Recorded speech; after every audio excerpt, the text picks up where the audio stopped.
Peace. I was just out here working on my car for a minute, but I just wanted to take an opportunity and just encourage those of you who haven't read my recent Asia article, What You Need to Know About the RZA Bloomberg Interview, to check it out.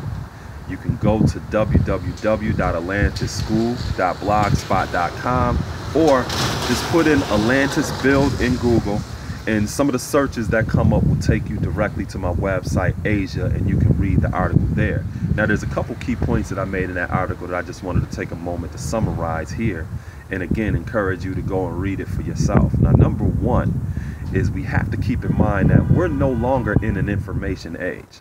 We have effectively transitioned into a social media age. And with that transition has come a very thin veil between who you consider to be celebrities and everyday people. So because of that, you've seen people become catapulted into the national and oftentimes international spotlight because of a meme they've made, because of some video that has gone viral, because they're Instagram famous, or something that they've retweeted, or a conversation they've engaged with a celebrity in on Twitter. So because of that, one of the things that you also see is when people become catapulted into that national or oftentimes international spotlight, there is a lack of preparedness or ineffective public relations representation for them. So you see people just not prepared of how to deal with the mainstream media or international press when they're put in that kind of position. And that never serves our purpose. It never serves our purpose. What purpose that it does serve is clickbait or data that can be aggregated for a lot of these companies that are selling ad space or that are able to monetize the type of commentary that we're putting out there that is oftentimes unintelligent. And you see us being used as tools and as slaves. So that's the first thing to keep in mind. At any given moment, you could be catapulted into the national or international spotlight based upon how you function on social media. And there's a very thin veil between everyday people and people who you consider to be celebrities. So because of that, we have to be more responsible and conscious of what we're doing online, because anything we say or do can and will be held against or for us, not only in the court of law, but also in the court of public opinion, which is the mainstream media. So we cannot afford to be unprepared with the mainstream media or anybody asking our opinion or questions about various different things that are going on globally as well as locally. So you look at incidences like Young Thug at the one affair down in Atlanta when they was asking him about police brutality, and he didn't have anything intelligent to say about it, talking about we getting money and shit like that. Or you see the recent interview with LeBron James, and they asked him about, Tamir Rice. What's going on, bro? How you been? I ain't seen you in a minute. Everything good? Yeah, I'm good. Yeah. Or you seen the incident with them interviewing LeBron James about the Tamir Rice case, and he says, well, I haven't been up on top of it. Well, who around you been up on top of it to keep you on top of it? Well, I don't really know enough of it to speak on it. No, we can't have instances like that, or I remember about a year ago, I was interviewing Dej Loaf in Toronto because she was doing a concert out there, and she's from Detroit. I'm building with her, asking her about the artist Boss, who was one of the most popular artists at that time. You take it back to the early 90s, who had a #1 record on Billboard, and she didn't even know who Boss was, and they from the same city. You know what I'm saying? Like, we can't afford to be in positions like that where we're unprepared and don't have the proper public relations representation of how to engage the international and national media. So that is the first point that I've made. We have to be responsible and conscious for how we function utilizing our social media.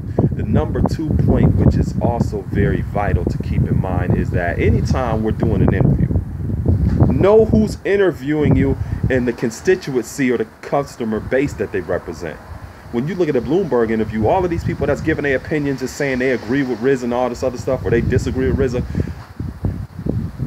I rarely saw anybody giving any kind of analysis on what the Bloomberg company is, what the founders are into, who they actually donate to philanthropically, and none of that kind of information. So they giving their opinions and stuff, not even knowing what their affiliations are, what their business model is or anything, or even who their shareholders and subscriber base is. So if somebody's asking you questions, find out who they are. Find out who they represent, because that gives you insight into the angles in which they're coming from, as well as the type of information they're looking for, or maybe even why they're asking you something.